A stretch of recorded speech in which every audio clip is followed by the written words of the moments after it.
আজকে আমি দেখাবো কীভাবে কোর কাটিং করতে হয়, কীভাবে আপনার কোর কাটিংয়ের মেজারমেন্টটা নেবেন।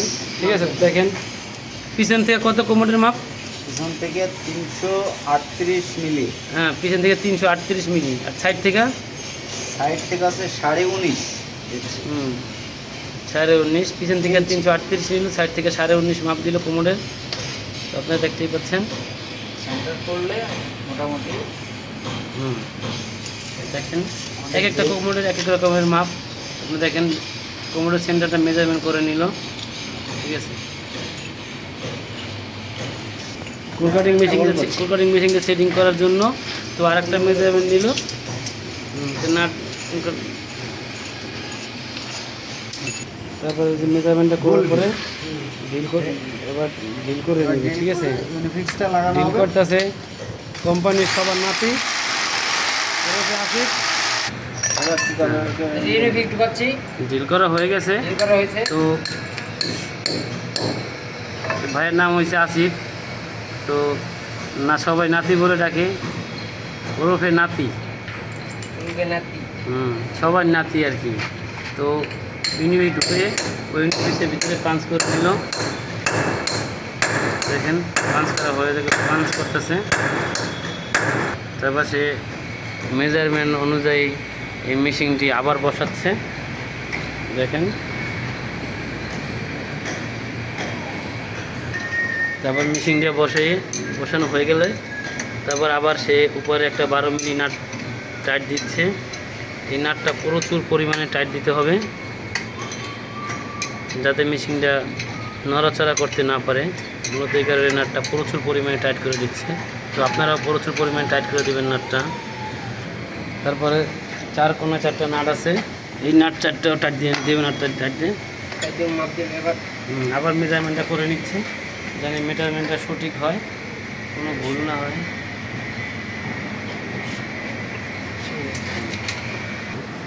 তারপর 4 কোণা 4টা নাট আছে, ওই নাটগুলো আমরা হালকাভাবে টাইট দিয়ে নেবেন তাতে মেশিনের বেসটা একবার শক্তভাবে বসে যাবে আর নাড়াচাড়া করতে পারবে না। দেখেন কীভাবে আসিফ বেসটা বসাচ্ছে। 4 কোণা 4টা নাট আছে। ঠিক আছে, ফাইনাল একবার চেক করে নিব জিনিসটা মাপ ঠিক আছে নাকি। আপনারা দেখেন 338 হয়েছে। ঠিক আছে, 338 এদিক দিয়ে হ্যাঁ মেজারমেন্ট ঠিক আছে। ঠিক আছে, একবারে এভাবে করে মেশিনটা যখন চলবে তখন পানি দেওয়া লাগবে। তো আপনারা এভাবে একটা পানির ঝাড় নিয়ে নিছে। তো পানির ঝাড়টা পানি ভরা আছে, তারপর মেশিনের সাথে লাগিয়ে নিতে হবে। মেশিন সেট করা হয়ে গেল। এখন দেখেন মেশিন চালু হয়ে গেছে।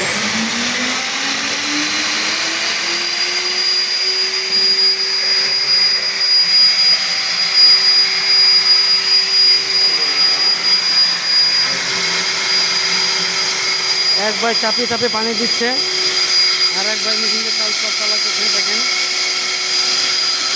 তো মেশিনটা চালু হয়ে গেছে। দেখেন মেশিন চলতেছে, একবার পানির লাইন চাপাচ্ছে আর একবার মেশিনটা চালাইতে আছে। তো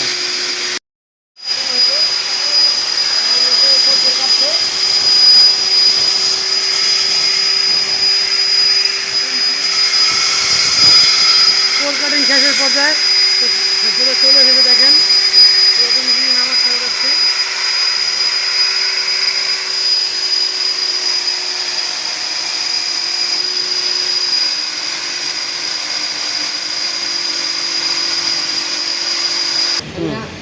টি-শার্ট কিনু টি-শার্ট দিয়ে জায়গায় উঠে দেয়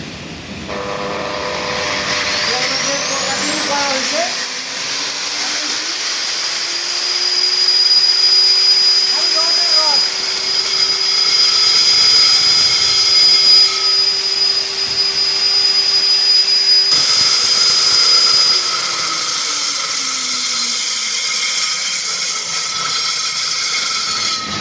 অবশেষে কোর কাটিংটি হয়ে গেল। তো আপনারা দেখতেই পাচ্ছেন কোর কাটিংটি শেষ। তো দেখেন কোর কাটিংটি হয়ে গেল। এটি মূলত 12 ইঞ্চি একটা ছাদ, তাই একটু সময় বেশি নিয়েছে।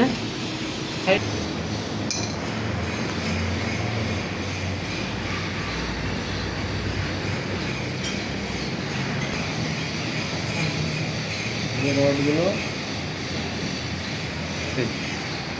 আপনাই বলুন। 12 ইঞ্চি একটা ছাদ আর অপুরন্ত রড দেওয়া, যার কারণে সময় একটু বেশি লেগেছে। তো দেখতেই পাচ্ছেন সেই কোডটা কোর কাটিং করার পরে যা অবস্থা। কোডের 4 ইঞ্চি লাইন, এই জন্য 5 ইঞ্চি কোর কাটিং করেছি। তো আপনারা দেখেন 4 ইঞ্চি পাইপটা এখন লাগাচ্ছে এইভাবে করে। কোর কাটিং করা হয়ে গেছে, ঠিক আছে। এই 4 ইঞ্চি পাইপ তো মূলত 4 ইঞ্চি কোমরের জন্য আমরা 5 ইঞ্চি কোর কাটিং করেছি। তো এখন দেখতে পাচ্ছেন পাইপটা কীভাবে লাগাচ্ছি। তো দেখুন, তো আপনারা এই পাইপটা লাগানোর কোমরের পাইপ, এই ডাব্লিউসির পাইপ আর কি, এটাকে লাগানোর আগে আপনারা একটা আলাদাভাবে পাইপের একটা টুকরা কেটে এইভাবে করে একটা কলার দিয়ে দিবেন। এই কলারটা দিয়ে দিবেন পাইপের টুকরাটা লাগানোর আগে। তো এইভাবে কলারটা দিয়ে দিলে কি হবে, যে আপনার যখন কোমরের হোলটা ঢালাই দিবেন, এটা ঢালাই মিডল বরাবর এই কলারটা রাখবেন। রাখার পরে আপনার তারপর ঢালাই দিয়ে দিবেন। তারপর আর লিক করার কোনো চান্স থাকবে না, যে হোল দিয়ে আপনার লিক করার কোনো সুযোগ থাকবে না। তো আপনার ঢালাই দেওয়ার আগে পাইপের টুকরার উপরে এই পাইপের সাথে এইভাবে একটা কলার দিয়ে দিবেন 1 ইঞ্চি করে, ঠিক আছে।